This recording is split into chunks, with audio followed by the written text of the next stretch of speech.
से पूर्ण हो जाती है, वो सपरिवार और संबंधियों के साथ माता के जयकारे लगाते हुए अपनी कृतज्ञता प्रकट करने के लिए जब मां के मंदिर में पहुंचते हैं, तो सारा वातावरण भक्ति रस में डूब जाता है।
एक पौराणिक कथा के अनुसार देवी पार्वती के पिता राजा दक्ष ने एक बार एक यज्ञ का आयोजन किया, किंतु उसमें ना ही अपनी पुत्री पार्वती को और ना ही दामाद भोलेनाथ को आमंत्रित किया।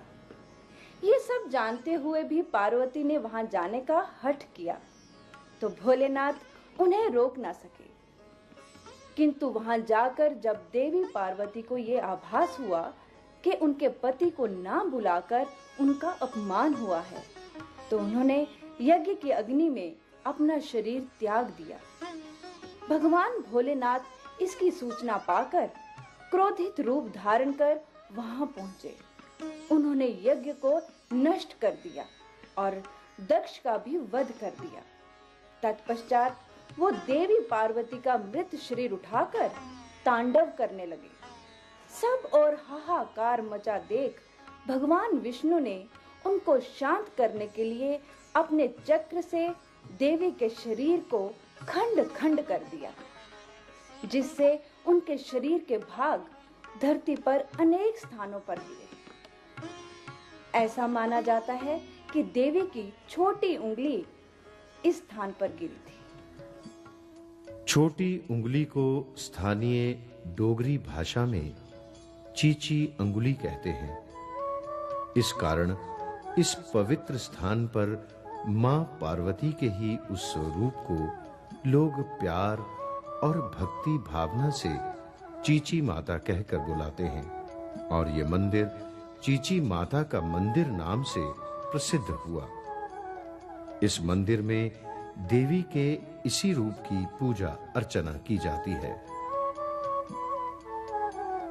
चीची माता के इस पवित्र एवं प्राचीन मंदिर की स्थापना के साथ जुड़े अनेक प्रकार के रोचक किस्से स्थानीय निवासियों में प्रचलित हैं, जिनमें से एक का संबंध उत्तरी भारत के किसी राजा शुंभ के साथ संबंधित है।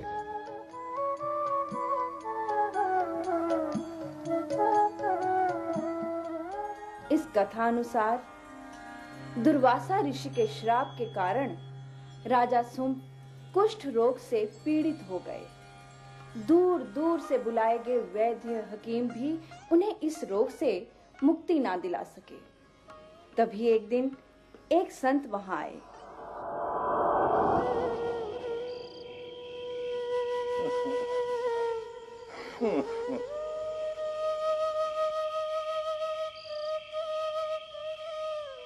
अब तो लगता है मृत्यु के पश्चात ही इस रोग से हमें मुक्ति प्राप्त नहीं महाराज, इस प्रकार निराश होना महाराज शुंभ को शोभा नहीं देता। तो क्या कुष्ठ रोग से ग्रस्त ये शरीर शोभा देता है? आप चिंता न करें महाराज, मेरा विश्वास है शीघ्र ही आपको इस रोग से मुक्ति मिल जाएगी। किंतु कैसे? सभी वैद्य हकीम और उनकी औषधियां असफल हो चुकी हैं। न जाने आप अब किस आशा की प्रतीक्षा कर रहे हैं? महाराज, हमारे राज्य में एक संत पधारे हैं। वो अपार शक्तियों के स्वामी हैं। संभवतः वो आपको इस रोग से मुक्ति दिला सकेंगे महाराज। उन्हें तुरंत यहाँ बुलाइए। इसमें विलंब क्यों?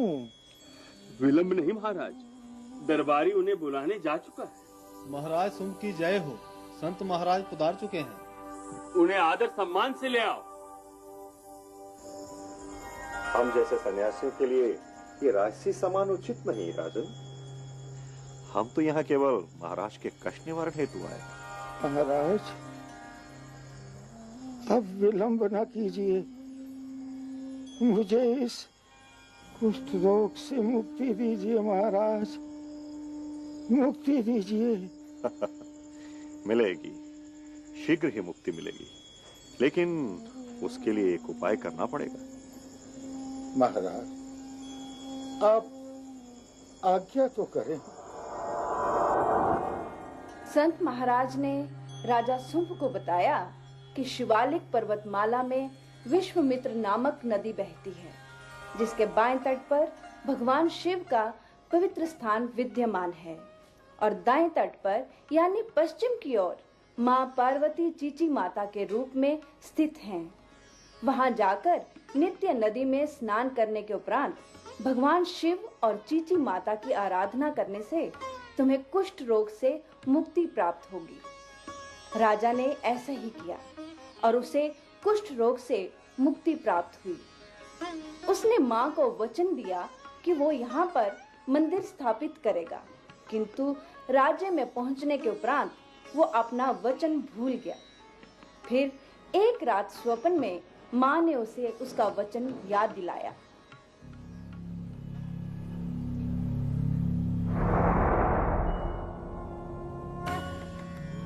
राजा सुन। कौन? क्यों राजा सुन, पहचाना नहीं मुझे? माँ, आप? माँ, मुझे क्षमा करें। आप अचानक मेरे सामने आ गई माँ, इस कारण मैं आपको पहचान नहीं सका। माँ, मुझे क्षमा करें। माँ, मुझे क्षमा करें। ये तुम्हारा दोष नहीं राजन। राज सिंहासन का मद ही व्यक्ति को ऐसा बना देता है। नहीं माँ, नहीं, ऐसा नहीं है माँ, ऐसा नहीं है। फिर तुम्हारा वो वचन मंदिर बनाने का? माँ, मैं हाथ जोड़कर आपसे क्षमा याचना करता हूँ माँ। बस मुझे एक अवसर और दे दीजिए। मैं कल प्रातः ही मंदिर निर्माण का कार्य आरंभ करवा दूंगा माँ।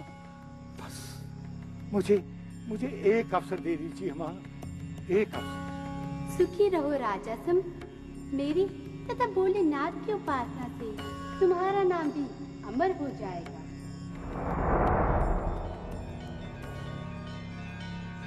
ऐसा माना जाता है कि राजा शुंभ ने फिर अपने वचन अनुसार चीची माता में एक मंदिर का निर्माण करवाया और उसी प्रकार सांबा में भगवान शिव को समर्पित एक शिव मंदिर का भी निर्माण करवाया।